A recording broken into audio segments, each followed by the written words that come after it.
Welcome back to another technical video. Today we're going to be going through your question, answering it, and hopefully getting you to that solution. Guys, remember to stay just a little bit crazy just like me and get through to that resolution. Now, let's get started.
I hope that video helped find the resolution that you're looking for.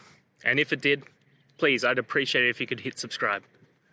Until the next time that you need more technical help, I hope you have a great one. See ya.